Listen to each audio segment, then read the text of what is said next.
Pourquoi tu es musulman? Je suis musulman parce que c'est la religion de vérité. Et pourquoi c'est la religion de vérité? Pour comprendre cela, il va falloir qu'on comprenne qu'est-ce que la définition de l'islam. Et en réalité, je vais te le résumer en 4 points. Que si ces 4 points, je te les prouve, Inch'Allah, je vais te prouver que l'islam, c'est la religion de vérité. Premièrement, c'est reconnaître l'existence du Créateur. Ensuite, adorer ce Créateur. L'adorer lui seul. Et l'adorer selon sa loi. Si je te prouve que ces 4 points sont réels, je t'aurais prouvé que j'ai raison de suivre l'islam. Pourquoi crois-tu qu'il y a un créateur? Par rapport à cela, en réalité, il y a 3 possibilités. Soit on a été créé à partir de rien, soit on s'est créé tout seul, soit il y a un créateur qui nous a créés. Et les 2 premières que je t'ai citées, déjà tu comprends toi-même que c'est absurde. Et maintenant, rapidement, pour te prouver qu'un créateur, bien sûr de manière rapide, existe réellement, je vais te raconter l'histoire d'un jeune élève qui a piégé son professeur. En réalité, c'est un jeune élève qui est rentré dans sa salle de classe de SVT et son prof faisait un cours sur l'univers et à la fin, il vient à la conclusion, voilà, il parle des planètes, etc. Et il lui dit, voilà, tout ça, ça s'est créé tout seul. Il lui dit, monsieur, je suis d'accord avec vous, votre cours est très bien, il n'y a rien à dire sur cela.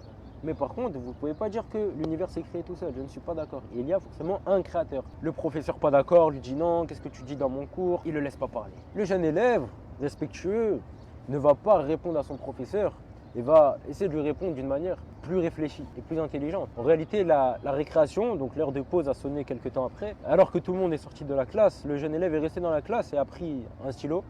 Il a dessiné une tête d'âne au tableau dans lequel il a écrit le nom du professeur. Ensuite, au retour de la récréation, le professeur est rentré, les élèves sont rentrés. Le professeur stupéfait a vu ce qu'il y avait au tableau, une tête d'âne avec son prénom écrit dedans. Il a direct cherché qui avait fait ça. Tous les élèves ont dit « Qu'est-ce qui s'est passé ?» Et le jeune élève qui avait fait ça, lui, savait que c'était lui.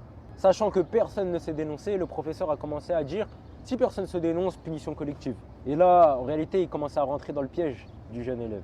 En effet, le jeune élève a dit « Monsieur, vous ne pouvez pas punir tout le monde. Car en réalité, ce dessin, il s'est fait tout seul. » Il lui a dit « Mais non, c'est absurde. Il y a écrit mon nom dessus. Il ne peut pas être fait tout seul, ce dessin. C'est pas possible. » Et le professeur, il lui dit « Non, mais il y a forcément quelqu'un qui a fait ce dessin. Tu ne peux pas me dire que le dessin s'est fait tout seul. » Et là, le jeune élève, il lui dit « Mais monsieur, vous voyez là, la fenêtre là-bas, elle est ouverte.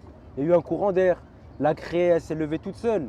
Et ça a fait une tête d'âne, ça a dessiné pile votre nom. » Et là, le professeur, il commence à dire « Mais t'es fou, t'es malade, etc., etc. » Et en réalité, là, le jeune élève a pris le professeur dans son piège, car il lui a dit « Monsieur, un dessin aussi moche, aussi absurde, vous ne pouvez pas admettre qu'il s'est fait tout seul. Alors qu'en est-il d'une création aussi sage, aussi parfaite, aussi belle, aussi grande? Là, vous dites que ça s'est fait tout seul. » Et là, en réalité, le professeur, il savait plus où se mettre. Et il a compris, on va dire, l'idiotie et la bêtise dans laquelle il était quand il disait que l'univers est apparu tout seul.